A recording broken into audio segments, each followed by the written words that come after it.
দর্শক আসসালামু আলাইকুম, this is Selina Rahman. Welcome back to my channel. Beef জার্কির জন্য আমি আজকে এখানে 1 কেজি পরিমাণ কম চর্বিযুক্ত বোনলেস গরুর মাংস নিয়েছি। ঠিক এইরকম পাতলা পাতলা করে স্লাইস করে নিতে হবে। অবশ্যই ধারালো ছুরি ব্যবহার করবেন, প্রয়োজনে ছুরিটাকে একটু ধারিয়ে নেবেন।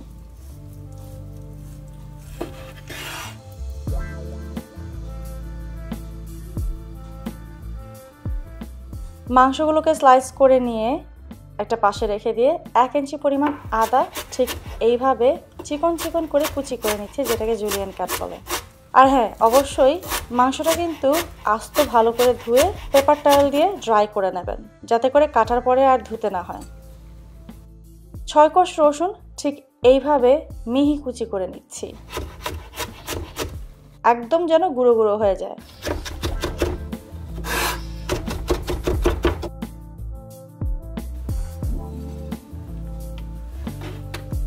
আদা রসুনের সাথে আমি এখন বাকি মশলাগুলো মিশিয়ে দিচ্ছি। এখানে আমি সয়া সস দিচ্ছি আধা কাপ পরিমাণ। আমি এখানে লেস সোডিয়াম বা লাইট সয়া সস ইউজ করছি। আপনারা যদি রেগুলার সয়া সস ইউজ করেন সেই ক্ষেত্রে 1/3 কাপ দিবেন। চিনি দিয়ে দিলাম আধা কাপ পরিমাণ। সেই সাথে ভাঙা মরিচ দিচ্ছি 1 টেবিল চামচ। এটা ডিপেন্ড করে আপনার ঝালের টেস্টের ওপর। 2 টেবিল চামচ দিয়ে দিচ্ছি সাদা তিল এবং সেই সাথে আরও মিশাচ্ছি আমার নিজের রেসিপিতে তৈরি চটপটি মশলা 2 চা চামচ। এই চটপটি মশলা কিন্তু এই বিফ জার্কির রেসিপিটা টোটালি একটা অন্য ফ্লেভারে নিয়ে যাবে। অবশ্যই এটা স্কিপ করবেন না।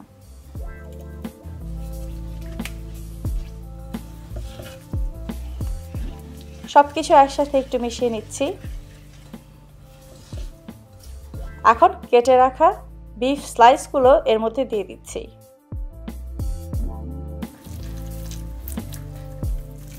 দর্শক, আপনারা নিশ্চয়ই লক্ষ্য করেছেন বিফের যে স্লাইসগুলো সেগুলো কিন্তু সব সমান হয়েছে এবং একইভাবে পাতলা করে কেটেছি।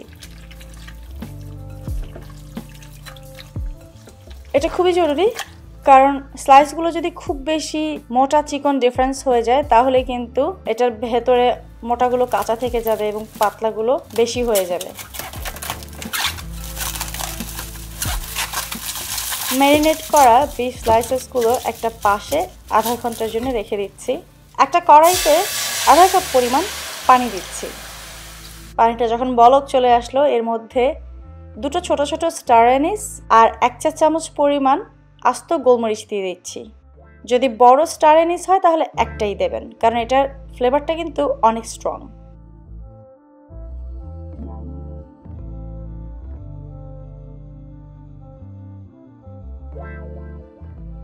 পানিটা ভালো করে বলক এলে ম্যারিনেট করা মাংসগুলো এখানে দিয়ে দিচ্ছি।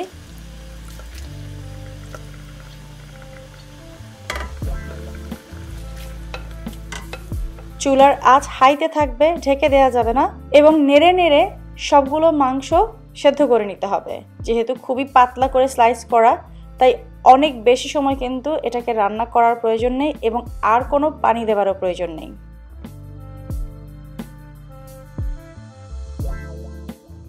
নাড়তে নাড়তে একটা পর্যায়ে দেখবেন সব পানি শুকিয়ে ঠিক এইরকম একটা স্টিকি ভাব হয়েছে এবং বিফগুলো সব কিন্তু কুকড হয়ে গেছে।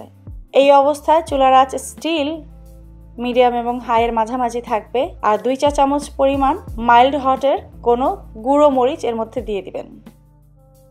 আপনারা যদি একটু বেশি ঝাল খেতে চান সেই ক্ষেত্রে আপনারা রেগুলার গুঁড়ো মরিচও দিতে পারেন। সবশেষে 2 চামচ এই মরিচ গুঁড়োই কিন্তু এটার স্বাদ আরও বাড়িয়ে দেবে। ব্যাস, এই পর্যায়ে এটা হয়ে গেছে। আপনারা চাইলে অল্প করে তৈরি করলে এভাবেই খেতে পারেন, তবে লং টাইম সংরক্ষণ করার জন্য আপনারা এটা ডিহাইড্রেটরে শুকিয়ে নিতে পারেন ওভেন ব্যবহার করে। আর যদি আপনাদের ওইখানে টেক্সাসের মতো কড়া রোদ থাকে, একদিনের রোদে রেখে দিলেই সংরক্ষণ করতে পারবেন প্রায় মাসখানেকের মতো। ওভেনে আপনারা এটা কিভাবে শুকিয়ে নেবেন, কতটুকু তাপমাত্রা দিবেন, ডিটেলস আমি লিখে দিয়েছি ডেসক্রিপশন বক্সে, আপনারা চেক করে নেবেন।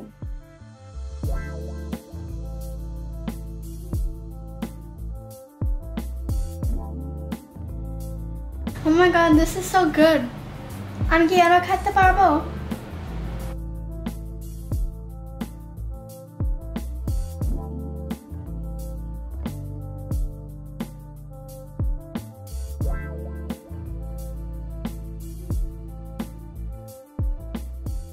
আশা করছি সহজে রেসিপিটি আপনাদের কাছে ভালো লেগেছে, কারণ রান্না তো সহজই হওয়া উচিত, তাই না? খেয়াল রাখবেন একদম কুড়মুড়ে করে যেন এটা শুকিয়ে না যায়। আমি যেমনটি ভাঙলাম একটু সফট থাকবে, বাট ভেতরে কাঁচা থাকবে না, যাতে করে ফাঙ্গাস পড়ে না যায়। অসংখ্য ধন্যবাদ আজকের রেসিপিটি দেখার জন্য। ভালো থাকবেন সবাই। Keep watching Selina Rahman. আল্লাহ হাফেজ।